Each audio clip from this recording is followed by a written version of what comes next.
નમસ્કાર વિદ્યાર્થી મિત્રો, આજે આપણે જોવાના છીએ બોર્ડ પરીક્ષા 2026 માટેના ગુજરાતીનું મોસ્ટ આઈએમપી પેપર કે જે તમારે 26 ફેબ્રુઆરીના રોજ લેવાનું છે।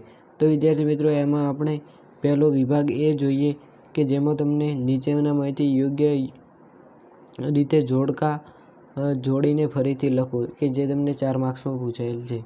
એમાં પહેલું છે પાત્ર અને કૃતિ। એમાં પહેલું છે સંજય, આનંદ, ફોજદાર અને મુખિયાજી। એમાં પાઠનું નામ આપેલું છે ભૂલી ગયા પછી, રેસનો ઘોડો, જન્મોત્સવ, વિરલ વિભૂતિ ને ભૂખથી બુડી બીક। તો વિદ્યાર્થી મિત્રો, આ સંજય છે તે કયા ચેપ્ટરનું પાત્ર છે, એટલે કે કયા ચેપ્ટરમાં તમને આ સંજય નામનું પાત્ર જોવા મળે છે।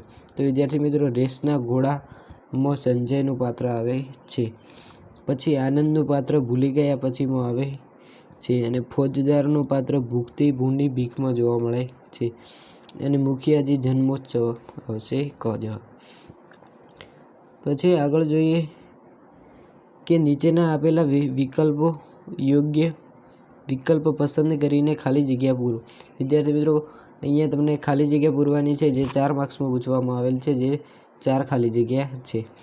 એમાં પહેલી ખાલી જગ્યા છે સૌરભ ડૉક્ટર થઈને ખાલી જગ્યામાં સ્થિર થયો હતો, તો કે કેનેડામાં સ્થિર થયો હતો, અમેરિકામાં કે ઓસ્ટ્રેલિયામાં। તો વિદ્યાર્થી મિત્રો, તેમાં સાચો જવાબ આવશે અમેરિકા।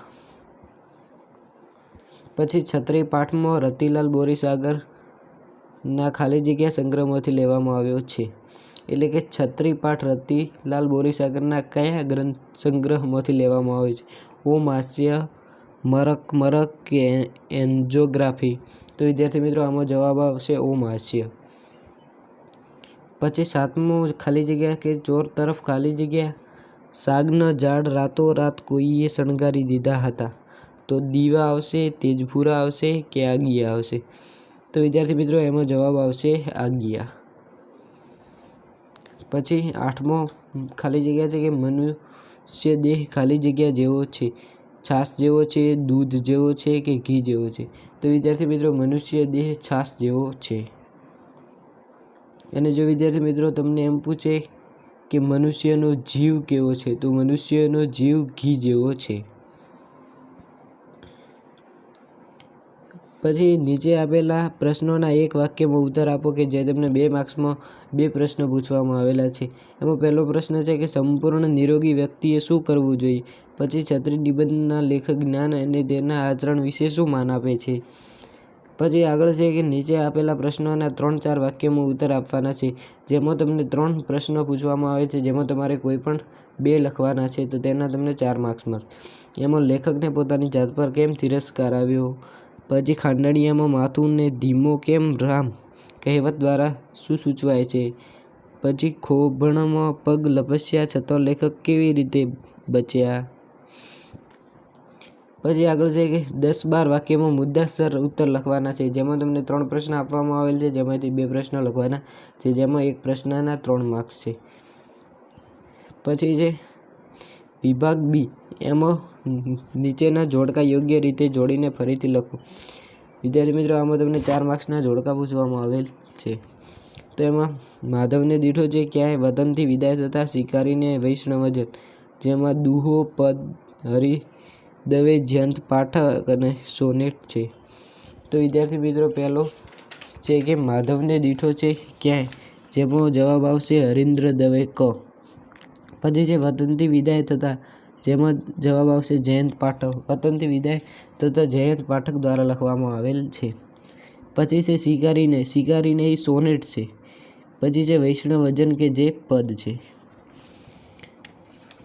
પછી વિદ્યાર્થી મિત્રો, આગળ તમને ખાલી જગ્યા આપવામાં આવેલી છે કે જેમાં યોગ્ય વિકલ્પ પસંદ કરીને ખાલી જગ્યા પૂરો, જેના 4 માર્ક્સ છે। તમને અહીંયા 4 ખાલી જગ્યા જોવા મળે છે।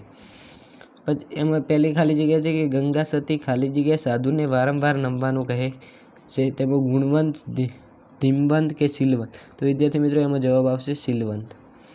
પછી હું એવું ગુજરાતી કાવ્યના કવિએ ખાલી જગ્યા ધ્યાનને ખાલી જગ્યા રંગનું કહ્યું છે, તો સફેદ, લીલા, ભગવા? તો એમાં ભગવા જવાબ આવશે। હવે વેચાઈ ગયું ઢોર જેમ તલખે ખાલી જગ્યા છોડ્યું ધણ, એમાં કોઠાર, કોઠાર કે વાછરડા? તેમાં જવાબ આવશે કોઠાર। કોઠારની, પરંતુ આવશે કોઢાર. વિદ્યાર્થી મિત્રો અહીંયા ઠ છે અને અહીંયા ઢ છે, તો તેનું ધ્યાન રાખો. પછી કાવ્ય નાયક માને ખાલી જગ્યા બાંધી દેવા કહે છે, તેમાં બળદ, રોટલો કે ઘાસ? તો વિદ્યાર્થી મિત્રો એમાં જવાબ આવશે રોટલા.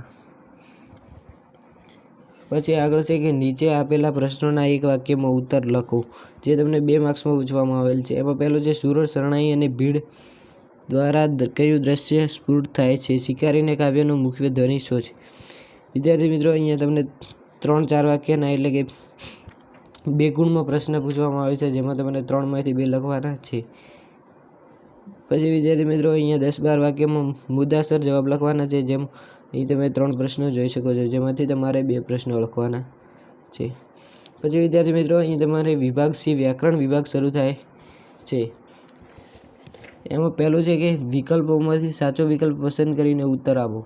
એમાં નીચેનામાં શબ્દોની સાચી જોડણી શોધીને લખવાની છે. તેમાં પહેલું છે ક્ષિતિજ. તો વિદ્યાર્થી મિત્રો ક્ષિતિજની સાચી જોડણી આવી રીતે છે, ક્ષિતિજ. પછી છે ઓશિયાળો. તો વિદ્યાર્થી મિત્રો ઓશિયાળો સાચી જોડણી ઓશિયાળો આવી રીતે થાય છે. પછી આગળ 34મો પ્રશ્ન કે ને વત્તા અન શબ્દની સાચી સંધિ જોડો. તો વિદ્યાર્થી મિત્રો ને વત્તા અન એટલે કે ન ય ન થશે. પછી વિદ્યાર્થી મિત્રો ભયંકર શબ્દનો સમાસ ઓળખાવો. તો વિદ્યાર્થી મિત્રો દ્વંદ્વ, દ્વિગુ કે ઉપપદ? તો વિદ્યાર્થી મિત્રો ભયંકર સમાસ થશે ઉપપદ. પછી 36મો પ્રશ્ન છે કે બંને શબ્દોનો જોડણી ભેદ થતો અર્થ જણાવો, સત અને સત. તો વિદ્યાર્થી મિત્રો તેમાં આવશે સત્ય એટલે સો અને આ સસલાનો સ એટલે આવશે સત્ય. વિદ્યાર્થી મિત્રો અહીંયા જો શરણાઈનો સ હોય તો સો અને સસલાનો સ હોય તો સત્ય. પછી 37મો પ્રશ્ન છે કે પાણીના મોજા ઘોડીને દડાની જેમ ઉછળે છે. વાક્યમાં અલંકારનો પ્રકાર ઓળખવાનો છે. તો વિદ્યાર્થી મિત્રો અહીંયા ઉપમા અલંકાર છે. પછી વિદ્યાર્થી મિત્રો આગળ છે 38મો પ્રશ્ન, જેમાં ઉન્નતિ શબ્દમાં કયો પ્રત્યય રહેલો છે? તો વિદ્યાર્થી મિત્રો તેમાં પૂર્વ પ્રત્યય રહેલો છે. પછી 39મો પ્રશ્ન છે કે નીચેના શબ્દોના સમાનાર્થી શબ્દ શોધીને લખો. એમાં ગજુ એટલે કે તાકાત અને સ્વસ્થ એટલે તંદુરસ્ત થાય છે. પછી નીચેની સંજ્ઞાઓનો આપેલા વિકલ્પોમાંથી સાચો વિકલ્પ લખો. એમાં મેળો, તો એમાં સમૂહવાચક આવશે, કારણ કે મેળો એક કરતાં વધુ લોકો દ્વારા થાય છે. પછી રૂઢિપ્રયોગનો અર્થ લખવાનો છે કે દૂધે ધોઈને આપવું એટલે કે પ્રમાણિકપણે વ્યવહાર રાખવો. પછી 42મો પ્રશ્ન છે નીચે આપેલ કહેવતનો અર્થ લખો. હાથના કર્યા હાઈએ વાગ્યા એટલે કે વિદ્યાર્થી મિત્રો પોતાના કરેલા ખરાબ કામનું પોતે જ ફળ ભોગવવું પડે છે. પછી નીચેના શબ્દ સમૂહ માટે એક શબ્દ લખો. ચૂલામાં અગ્નિ ઉપર રાખ વાળી તેને સળગતો રાખવો એટલે કે ભભૂખવો. વિદ્યાર્થી મિત્રો આનો જવાબ આવશે ભભૂખવો. પછી 44મો પ્રશ્ન છે કે નીચેના શબ્દોનો વિરુદ્ધાર્થી ઉપાય, તો તેનો જવાબ થશે નિરૂપાય. પછી આગળ છે કે નીચે આપેલા વાક્યને કર્તરીમાં ફેરવો.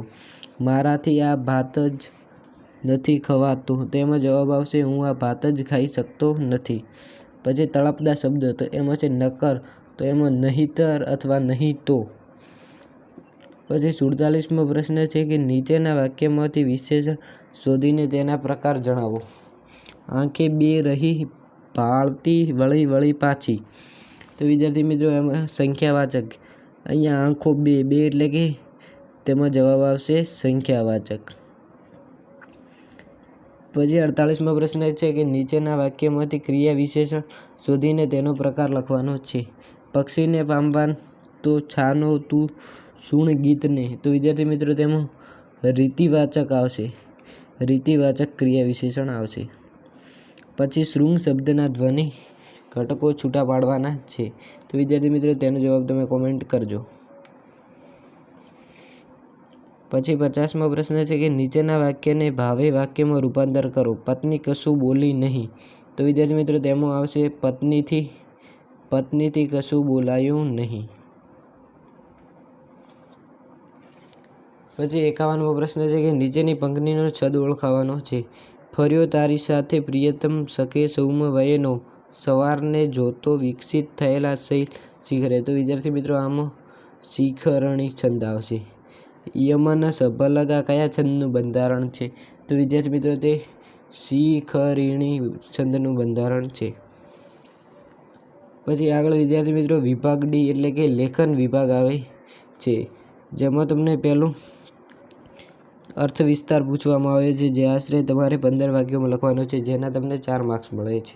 તો એમાં પહેલો, સફળતા જિંદગીની હસ્તરેખામાં નથી હોતી, ચણાયેલી ઇમારત તેના નકશામાં નથી હોતી. તો વિદ્યાર્થી મિત્રો આ આઈએમપી છે, જે તમારે બોર્ડ પરીક્ષામાં પૂછાઈ શકે છે. પછી તમારી શાળામાં રક્તદાન શિબિર અંગેનો અહેવાલ 100 શબ્દોમાં લખો. તો વિદ્યાર્થી મિત્રો આ પણ અહેવાલ તમને 4 માર્ક્સમાં પૂછવામાં આવશે. પછી તમને સંક્ષેપીકરણ પૂછશે. તો વિદ્યાર્થી મિત્રો વિડીયો ગમ્યો તો વિડીયોને લાઇક કરો, ચેનલમાં નવો તો સબસ્ક્રાઈબ કરો અને તમારા અન્ય મિત્રો સુધી શેર કરો. અને વિદ્યાર્થી મિત્રો તમારે વિજ્ઞાનના અને ગણિતના આઈએમપી જોઈતા હોય તો ચેનલમાં વિડીયો મૂકેલો છે, તો અત્યારે જ જોઈ લો. Thank you.